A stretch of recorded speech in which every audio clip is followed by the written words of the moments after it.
क्या अच्छी शिक्षा का मुद्दा सिर्फ एक चुनावी मुद्दा बन गया है क्या? गरीबों की सरकार नहीं है ये। जिन राजनेता को एक्शन लेना चाहिए वो क्यों नहीं ले रहे अभी तक? यह राजनीति का विषय नहीं है, यहाँ बच्चों के भविष्य का विषय है। ये बड़ा गंभीर विषय है। न तो यह आप निर्णय कर पाएंगे, न मैं निर्णय कर पाएंगे। बात हम विधानसभा और लोकसभा तक उठाएंगे। मैं आदिल पठान, आप देख रहे हैं एसीबी न्यूज डूंगरपुर। आज हम बात करेंगे उस मुद्दे के बारे में जो सबसे ज्यादा महत्वपूर्ण मुद्दा है, हर घर का मुद्दा है। और क्या हो रहा है, क्यों इतनी महंगी हो गई ये किताबें, क्यों शिक्षा में इतनी लूट हो रही, क्या कर रही है सरकार इस बारे में, क्या सरकारी अधिकारी या जनप्रतिनिधि और व्यापारी गण के गठजोड़ से चल रहा है ये माफिया, जानते हैं आज इसके बारे में। आप देखते रहे एसीबी न्यूज डूंगरपुर। और बात करेंगे कि यहाँ से और लोगों को क्या क्या तकलीफ आ रही है। सर, आपका क्या कहना है इस बढ़ती हुई कीमतों को लेकर, और आप क्या कहना चाहोगे सरकार को कि इसको कम करना चाहिए?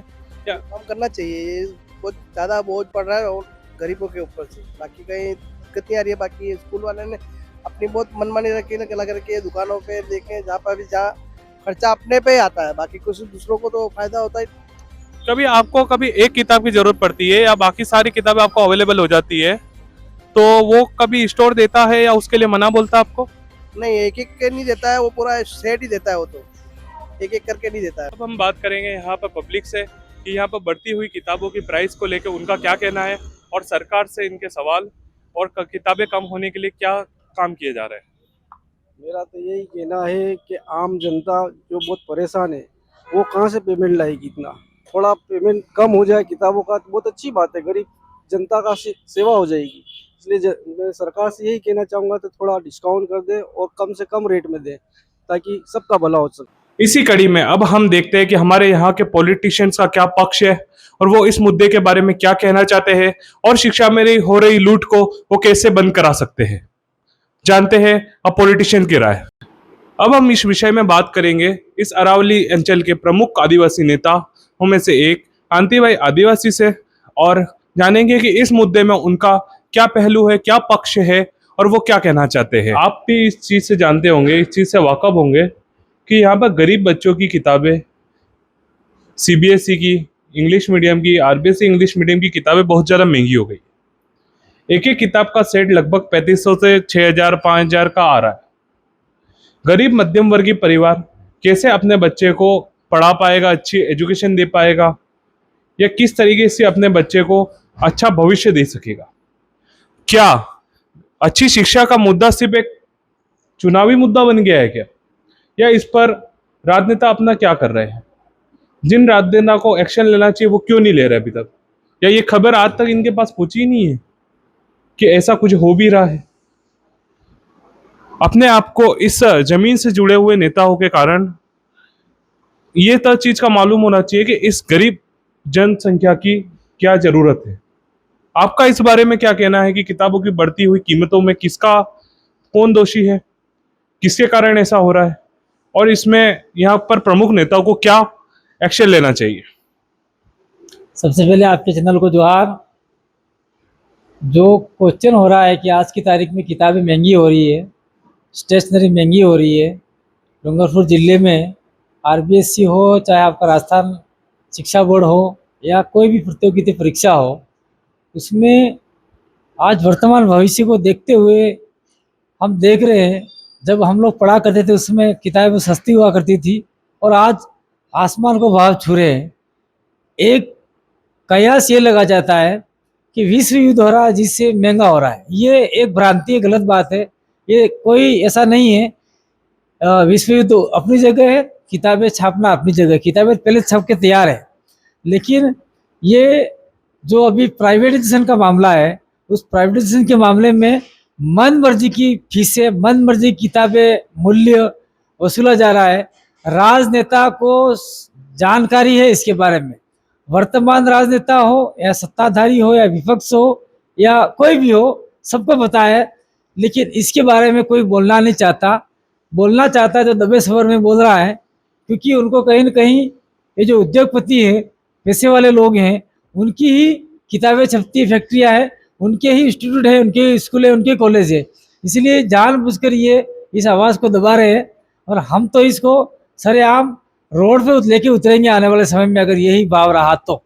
सर, जैसा कि हम जानते हैं कि आपने पिछली विधानसभा चुनाव भी लड़ा था और आप विपक्ष में सबसे ज्यादा वोट लाके सेकंड नंबर पर रहे थे। तो सर आपका इसके बारे में क्या पहलू है कि आप इसको कम कराने के लिए क्या कोशिश करना चाहोगे? देखिए, मैं विधानसभा चुनाव लड़ा 2023 के अंदर, उससे पहले मैं लोकसभा चुनाव भी लड़ा 2019 के अंदर, जो इस इलाके में कहीं न कहीं अच्छी पोजीशन पे आए। और आज जो मैं चुनाव लड़ा उसके बाद में हमारा सांसद जो जीता बाद वाला, वो एक प्लेटफॉर्म मैंने तैयार किया था। तो हम लोग ये चाहेंगे कि संसद के अंदर जो हमारा सांसद भेजे हैं वो इस बारे में प्रश्न पुट अप करें, और हम चाहेंगे कि वर्तमान में हमारे 4 विधायक हैं राजस्थान विधानसभा में, वो भी इस बारे में प्रश्न पुट अप करें, क्योंकि ये जो महंगाई है, महंगी किताबें है, मात्र डूंगरपुर में नहीं पूरे इलाके में, आदिवासी अंचल में और पूरे राजस्थान में महंगी किताबें जा रही है, जिससे पूरे राजस्थान के गार्जियनों के ऊपर भार बोझ पड़ रहा है। और किताबें इतनी हैं कि छोटा बच्चा वो बैग उठाते हुए बिल्कुल बोझ वहन नहीं कर पा रहा है।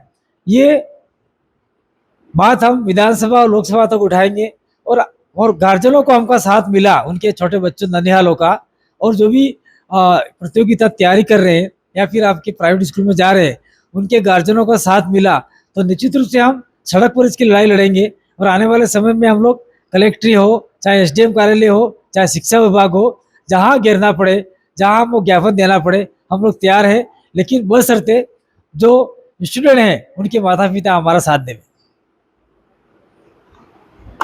थैंक यू सर आपका हमको समय देने के लिए। इसी बीच में आज हम बात करेंगे यहाँ पर बीजेपी के विधायक प्रत्याशी युवा लीडर कटारा से, और जानते हैं कि आज के विषय के बारे में उनका क्या कहना है और इस मुद्दे के बारे में गहराई से इनसे जांच करेंगे और सरकार का क्या पहलू है इस बारे में, उसके बारे में पूछेंगे।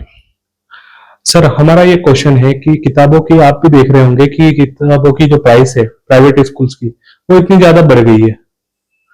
सर उसका कारण क्या है? जब सीबीएसई जो गवर्नमेंट है उसकी किताबें 1000 तक की आ जाती है, 1200 तक की आ जाती है, उसी बीच में जो प्राइवेट है सीबीएसई उसमें किताबें 3500 से 4000 तक की आ रही है। और सर हमारा एक और इसमें क्वेश्चन है, जब अपने मान्यता एक जैसी है हर किसी की, मतलब यहाँ पर भी सीबीएसई की वही है जो प्राइवेट है, ठीक है, पर गवर्नमेंट और प्राइवेट की इतना अंतर किस बात का है किताबों को लेके? और शिक्षा के पिलरों में से एक है किताब, और सरकार का इसमें यह कहना है कि राइट टू एजुकेशन हर घर में शिक्षा पहुंचाना चाहती है।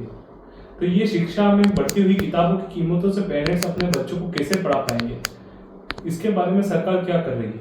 यहाँ पर डबल इंजन की सरकार है, गवर्नमेंट स्टेट में भी वही है और सेंट्रल में भी वही है, इसके बारे में इनका क्या कहना है आपसे हम जानना चाहते हैं सर। ऐसे भी न्यूज़ की जो आपने विषय उठाया, मैं आपका बहुत आभारी हूँ, क्योंकि ये जनता से संबंधित मुद्दा है और बहुत गंभीर विषय है। किसी भी गरीब परिवार के लिए किताबों को और फीस के नाम पे अगर कहीं एक्स्ट्रा कोई ऐसा लगता है तो सरकार भी चिंतित है। समाज के रूप में जब हम काम करें तो हम भी चिंता का विषय है। देखिए, इन विषय को एक बार समझना होगा कि निजी विद्यालय जो है वो ऐसे 2-5 साल में नहीं चल रहे हैं। जितनी प्राइवेट विद्यालय हैं वो पैरेलल सरकारी सिस्टम में चल रहे हैं। सरकार ने इस पे गंभीरता से देखते हुए सख्त निर्देश दिए हैं। आप समझिए कि जब एनसीईआरटी की बुक्स हैं, केंद्र सरकार, राजस्थान सरकार, राज्य सरकार ने, जितनी भी भारत में राज्य सरकार है, इन्होंने स्टैंड ऑर्डर निकाल रखे हैं कि आप एनसीएसटी की, एनसीईआरटी की जो बुक्स हैं या मानक जो रजिस्टर्ड प्रोफाइल में जो सीबीएसई आरबीसी में जो पुस्तकालयों के रजिस्ट्रेशन है वही किताबें देनी है। तो एज ए सजग नागरिक या सजग माता पिता या प्रशासन के तौर पे या सरकार के तौर पे ये सभी का सामूहिक साझा प्रयास होना चाहिए। माँ बाप को भी चाहिए कि जिस किसी सेंटर से वो किताबें ले रही हैं वो बिल लें, वो कितनी प्राइस दे रहे हैं उस पर सवाल करें। सरकार ने जिला कलेक्टर महोदय, जिला शिक्षा अधिकारी और ऐसी टास्क फोर्स बनाई है जो कभी भी जाकर शिकायत मिलने पर उस पुस्तकालय या अथवा जो लूटमार कर रहा है, मैं आपको स्पष्ट कर दूं कि शिक्षा के नाम पर व्यापार नहीं होने देंगे, इसके लिए कटिबद्ध है। अगर कोई शिकायत आई और आप भी अगर कहीं से खींच के अगर लाएंगे तो मैं आपके चैनल पे ये गारंटी दे सकता हूं कि जितनी सख्त उसने उम्मीद नहीं की होगी, इससे सख्त ज्यादा उसकी हम कार्रवाई कराएंगे। सर, हमारा ये कहना है कि आपका इस बात में स्टैंड बताइए कि पहली क्लास से लेके कि 8वीं तक के बच्चों की किताबों की प्राइस क्या रहनी चाहिए? देखिए, न तो ये आप निर्णय कर पाएंगे, न मैं निर्णय कर पाऊंगा, क्योंकि जब राजस्थान सरकार के अपने मानक हैं, केंद्र सरकार के अपने मानक हैं, मैं आपको पहले ही कह चुका हूं कि एनसीईआरटी की बुक को रजिस्टर कर रखा है केंद्र सरकार और राजस्थान सरकार ने, कि आप सबसे पहले निजी विद्यालय हैं उनसे बाउंड किया है कि आप एनसीईआरटी की बुक से ही पढ़ाई कराएंगे। एक, अब एनसीईआरटी की जब बात करते हैं, वो सरकार की एक फर्म है, तो उसकी प्रिंटिंग, उसकी बुकिंग और उसका जो मटेरियल है वो बहुत सस्ता है। आप बात करेंगे कि मानक जो प्रिंटिंग है, मतलब एनसीईआरटी के अलावा भी कई ऐसी प्रिंटिंग प्रेस को सरकार ने ऑथराइज कर रखा है कि वो उसी रेट में पब्लिश करके स्कूलों को देंगी। तो विषय सरकार का नहीं है, विषय जनता और प्राइवेट निजी स्कूलों के बीच का है। सरकार इसमें पुल बन रही है, सरकार ये अपील कर रही है कि आप जब भी किसी निजी स्कूल में आप बच्चे का एडमिशन करा रहे हैं, तो स्कूल संचालक को भी ये होना चाहिए, क्योंकि वो सरकार से बाउंड है, वो एनसीईआरटी की बुक ही खरीदे या मानक बुक ही खरीदे। तो ये विषय जो है बुक के ऊपर या किताबों के ऊपर जो एक्स्ट्रा बोझ पड़ रहा है बच्चों पे, जो पैसा आर्थिक भार पड़ रहा है, वो भार पड़ेगा ही नहीं।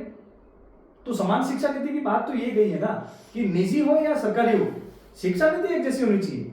अब हम एनईपी लाए हैं ना, अब एनईपी लाने के बाद आप देखिए। शुक्रिया सर आपका, बहुत बहुत शुक्रिया सर, आपने इस विषय के बारे में हमसे चर्चा की और हमारे सवालों का जवाब दिया। Thank you sir. Thank you. आपने अभी तक सभी पक्षों को सुन लिया और उनकी राय भी आपने देख ली। अब सवाल आपसे है कि आप इसके बारे में क्या सोचते हैं? क्या शिक्षा में हो रही लूट का खात्मा होगा या इसी तरीके से सब कुछ वापस चलता रहेगा? इसके बारे में आपका क्या कहना है, जरूर हमको कमेंट में बताएं और फॉलो करें हमारे चैनल को और सब्सक्राइब करें।